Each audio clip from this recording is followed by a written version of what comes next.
Hi students and welcome back to our channel. आज हम अपनी पोएम 4 डिस्कस करने वाले हैं which is how to tell wild animals. The poem is by Carolyn Wells जो कि इसकी पोएट है। ठीक है, अगेन हम पोएम के अंदर पोएटिक डिवाइसेस, उसकी समरी और उसकी थीम सब कुछ डिस्कस करने वाले हैं।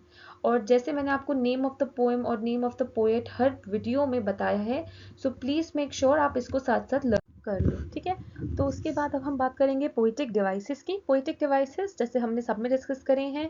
राइमिंग स्कीम जो हमारी होती है या राइम स्कीम हमारी क्या होती है, जो भी हमारे सेंटेंस का लास्ट वर्ड होता है ना, जैसे लिखा है चांस, अगर सेकंड स्टेट उसको हमने नाम दे दिया A, right, we wrote A, then next word हमारा है डांस, तो वो भी ए हो जाएगा। लेकिन फॉर दैट मैटर अगर वो ईस्ट लिखा है तो वो बी लिखोगे। थर्ड लाइन में वो आपका आया एडवांस, तो ए से राइम कर रहा है ना, तो ए। फोर्थ में बीस्ट आया तो वो हमारा बी से राइम कर रहा है तो बी। इस तरीके से हम राइमिंग स्कीम का वो बनाते हैं। ठीक है, इस पोएम की बात करें तो ए बी सी सी, ठीक है, या फिर ए बी सी सी, ये हमारी राइमिंग स्कीम है। एंजाममेंट की बात करते हैं तो एंजाममेंट क्या होता है, जब हमारा कंटिन्यूएशन में सेंटेंस चला जाता है नेक्स्ट लाइन में बिना किसी पंचुएशन मार्क को यूज करे। इन्वर्शन, जब पोएट अपनी सहूलियत के लिए पोएम में एक लय बनाने के लिए, एक तरीके का फॉर्मेट देने के लिए सेंटेंस का फॉर्मेट चेंज कर देता है। जिस चीज़ को हम लिख सकते हैं आई सी यू, उसको हम आई सी यू ना लिख के सी यू आई कर दे। ठीक है, मतलब हमने फॉर्मेट चेंज कर दिया सेंटेंस का, उसको हम बोलते हैं इन्वर्शन। ठीक है, एसोनेंस क्या होता है, vowel sound A E I O U, इनके साउंड का जो यूज है, जो हमें आता है, इसका रेपिटेशन और इसका जो साउंड आता है वर्ड्स में, you should go, should to you, तो जो ऊ है उस बात उसकी बात हो रही है। एल्यूशन क्या होता है, एल्यूशन होता है जब हम किसी फेमस चीज से या स्पीशीज से या एनिमल से एक रेफरेंस दे, जैसे हमें कोई चीज समझानी है तो उसको हम एक रेफरेंस दे के समझाएं। ठीक है, तो यहाँ पे जैसे एशियन लायन का रेफरेंस दिया है। एलिट्रेशन आपको पहले भी मैंने बताया था, alliteration is nothing but the repetition, जो हमारा एक हमारा सेंटेंस होगा उसके अंदर जो हमारे क्लोजली रिलेटेड वर्ड्स हैं उनका साउंड और अल्फाबेट दोनों जो हमारा थोड़ा सेम होता है। जैसे रोमिंग राउंड, दोनों का आप अल्फाबेट देखिए, जो इनिशियल लेटर है आर एंड उसका साउंड र का आ रहा है। ठीक है, उसके बाद हम बात करते हैं रेपिटेशन की। तो रेपिटेशन होता है जब कोई वर्ड रिपीट होता है बार बार। ठीक है, ये ज़्यादातर क्यों होता है, अपनी बात पे एम्फोसिस देने के लिए या फिर उस चीज़ को एक एक स्पेशल इफेक्ट देने के लिए।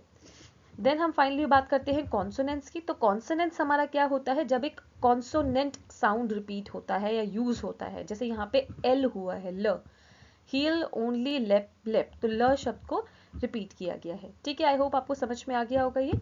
आगे बढ़े, next let's talk about the summary of the poem. तो ये पोएम जो हमारी है, ठीक है, इसमें इसकी समरी क्या है, यानी इसमें क्या बोला गया है। So how to tell wild animals के अंदर ये एक ब्यूटीफुल पोएम, जैसे इसका मैंने आपको पोएट बताया कैरोलिन वेल्स के द्वारा है। ठीक है, जिसमें कुछ हैबिट्स और बिहेवियर्स बताए हैं वाइल्ड एनिमल्स के।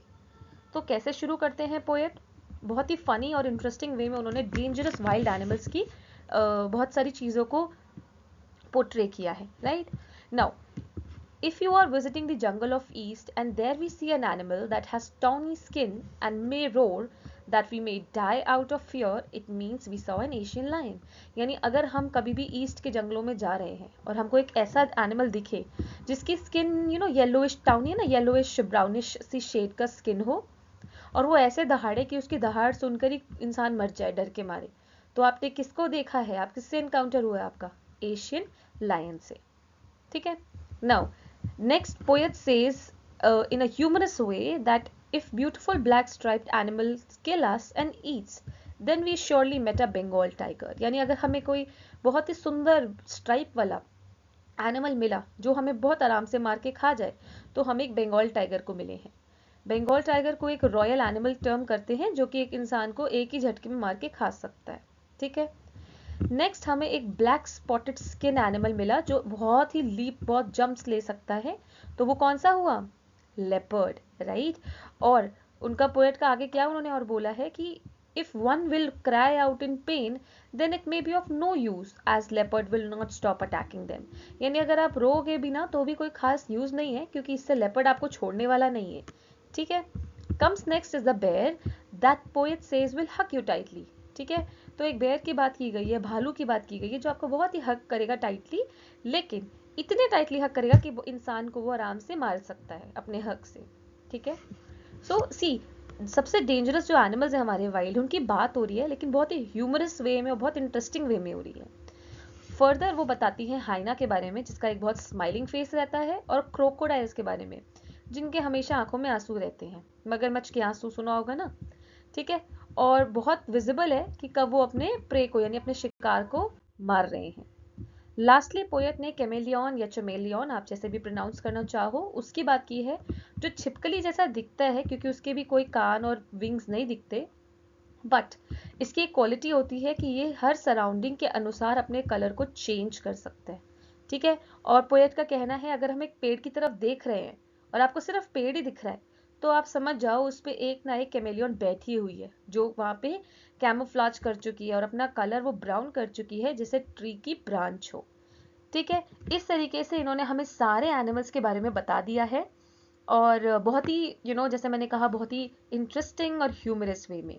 Let's talk about the theme of the poem. तो इस पोएम की थीम की बात करें तो पोएट ने ऐसे आपको ना बताए हैं कैरेक्टरिस्टिक्स क्या होते हैं वाइल्ड एनिमल्स के, डोमेस्टिक एनिमल्स के, और किस तरह वो अलग होते हैं एक दूसरे से. साथ ही साथ हमको एक्सप्लेन किया है कि हम कैसे रिकॉग्नाइज कर सकते हैं किस किस को. मेमोराइज करने की कोशिश करो. हमने इसमें कौन कौन से एनिमल्स डिस्कस किए हैं? Asian lion, Bengal tiger, leopard, bear, hyena, crocodile and chameleon. ठीक है. और पोएट ने बहुत ही जोकिंगली, बहुत ही ह्यूमरस वे में इन सब की क्वालिटीज बताई हैं कि ये कैसे होते हैं, और ये यूजुअली अपने नेचुरल हैबिटेट में किस तरह से रहते हैं, और ये क्या कर सकते हैं, मतलब हमें खा सकते हैं, हम पे अटैक कर सकते हैं. ओके. सो बाकी जैसे मैंने क्वेश्चन आंसर्स की बात करें तो मैं आपको हर पोएम में बता रही हूँ कि आपके एक्सट्रैक्ट बेस्ड क्वेश्चंस काफ़ी ज़्यादा पूछे जाते हैं. ठीक है. उसके बाद कुछ बेसिक क्वेश्चंस भी हो सकते हैं आपके, जो कि आपकी पोएम से निकल कर आ रहे हैं, बट यूजुअली पोएम के अंदर एक्सट्रैक्ट बेस्ड क्वेश्चन ज़्यादा आते हैं. आपको कोई भी एक्सट्रैक्ट दे देंगे, स्टैंजा होते हैं ना पोएम के अंदर, कोई भी स्टैंजा उठा के दे देंगे और उसमें से आपसे क्वेश्चन पूछे जा सकते हैं. ठीक है. टू नेम अ फ्यू, हम ये पूछ सकते हैं कि जैसे आपको कैरेक्टरिस्टिक दे दिया कि if it can hug you so tightly that a human can die, तो ये कौन से एनिमल की बात हो रही है? बेयर की बात हो रही है.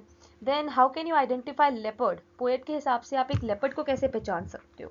सो अकॉर्डिंग टू द पोएट, अगर आप कैजुअली जंगल में चल रहे हो और आप एक ऐसे एनिमल को मिलो जिसकी स्किन पे स्पॉट्स हैं, और एनिमल इतने बहुत ही आराम से एक बहुत बड़ा लीप लेके आपके ऊपर जंप करे, तो वो कौन होगा? तो वो लेपर्ड होगा.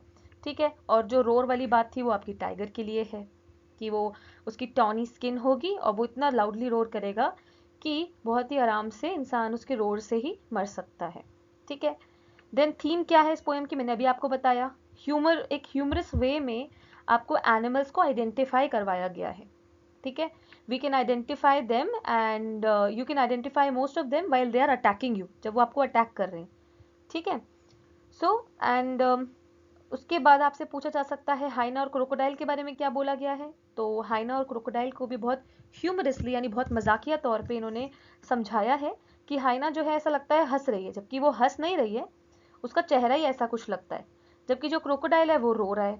ठीक है. मतलब उसकी आंखों में टीयर्स है, एंड ऐसा लग रहा है कि वो टीयर्स जो हैं जो उसकी आंखों से निकल रहे हैं, वो किस चीज़ के हैं? Death of its victim. उसके जो उसका विक्टिम होने वाला, शिकार होने वाला है, उसके लिए उसके आंसू है. ठीक है.